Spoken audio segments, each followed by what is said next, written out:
Les amis, bonjour à tous, j'espère que vous allez bien et que tout se passe pour le mieux pour vous. Alors on se retrouve aujourd'hui pour parler un petit peu de Blue Lock. Ça fait un moment, vous le savez, déménagement, peut-être que je ne l'ai pas dit sur cette chaîne, j'étais en déménagement, c'est pour ça que je n'ai pas pu me poser pour voir certains épisodes, Bleach, etc.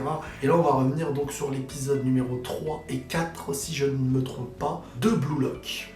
Dans cet épisode, qu'est-ce qui m'a intéressé? Devoir choisir entre le but ou la victoire. Et ça, c'est intéressant, les amis. Quand on sait que le Blue Lock est là pour faire la promotion de l'attaquant, pour faire la promotion de l'individualisme, et qu'on se retrouve aujourd'hui dans un match où il va falloir expérimenter 11 joueurs individuels, comment l'individualité peut faire gagner le collectif. Et c'est là aussi où on nous demande de revenir sur l'essence même du football. Comment l'individu, comment la capacité individuelle peut réussir à faire gagner un collectif. Qu'est-ce qui peut convaincre même tes coéquipiers d'accepter que l'individuel, ce soit toi et pas eux? Parce qu'on se retrouve sinon dans une situation où, au lieu de faire un match contre les autres, tu fais un match contre les tiens. Et c'est ce qui s'est passé. Surtout qu'on a poussé le vice un peu loin. Si tu ne gagnes pas le match, ceux qui ont été les meilleurs buteurs des équipes perdantes seront sauvés. C'est pour vous dire à quel point, quelle va être l'individualité qui aura le droit d'exister dans un collectif. Pour gagner dans le foot, il faut obligatoirement un esprit collectif. Et ça, là, notre Jinpachi, il l'a très bien compris. Sauf que lui ne veut pas créer 11 joueurs individuels, il veut un attaquant. Il est en train de former, il cherche à former cet attaquant-là. Donc là, tout ce qu'il est en train de faire, c'est un moyen de se dire j'ai besoin d'un joueur, non pas qui m'a marqué que des buts, j'ai besoin d'un joueur qui, par son individualité, crée une réflexion qui fera que tous les autres savent que pour gagner collectivement, il va falloir aussi passer par cette individualité.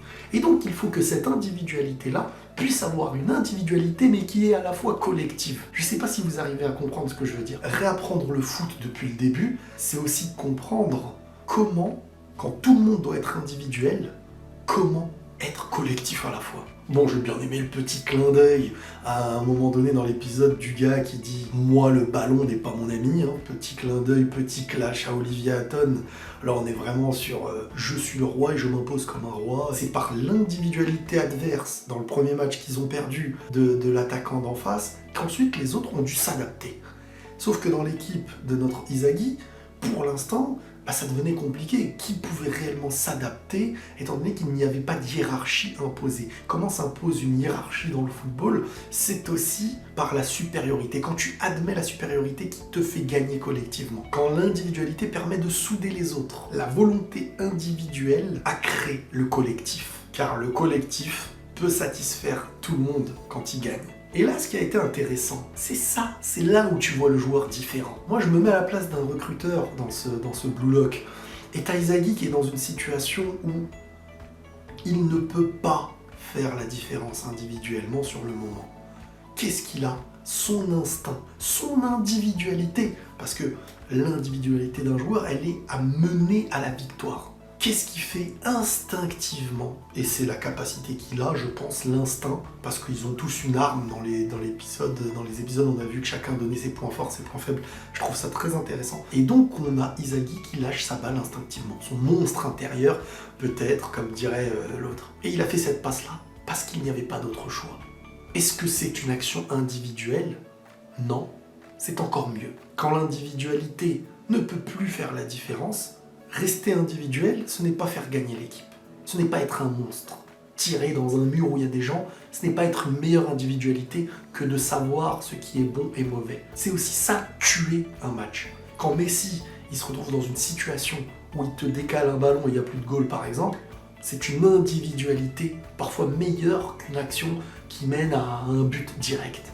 Parce que ton individualité, c'est ta réflexion. C'est ta supériorité en tant qu'être sur un terrain par rapport aux autres. Et c'est là où Isagi marque des points.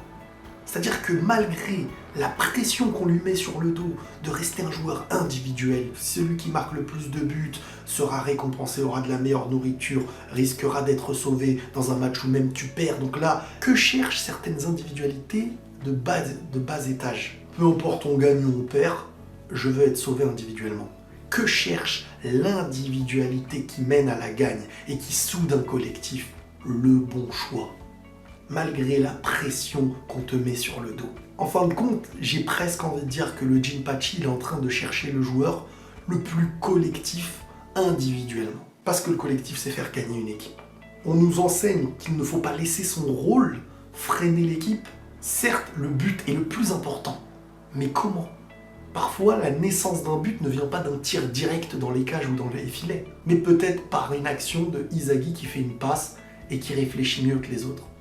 Sa réflexion est une individualité supérieure. On a aussi eu le système du 11 à tour de rôle, c'est-à-dire mettre en avant les individualités vu que on est encore dans la formation et la compréhension pour une majorité qui sur le coup n'arriveront pas à avoir une pensée autre que ce qu'on leur demande d'être, individuel. Donc chacun leur tour, boum, on le met, on met l'autre, on met l'autre, on met l'autre, et à tour de rôle. Et il va falloir à un moment donné aussi trouver qu'est-ce qui convient le mieux, quel est le point fort de ce match, quel joueur peut déstabiliser l'autre, etc. Étant donné qu'ils n'arrivent pas à se coordonner, ensemble, car chacun, voire la majorité, essaye de se sauver ses propres fesses, quoi. Bref, Izagi a une capacité d'analyse qui dépasse les autres. Et qui dépasse même la pression qu'on lui met sur le dos d'être éliminé s'il ne gagne pas et qu'il ne marque pas, etc.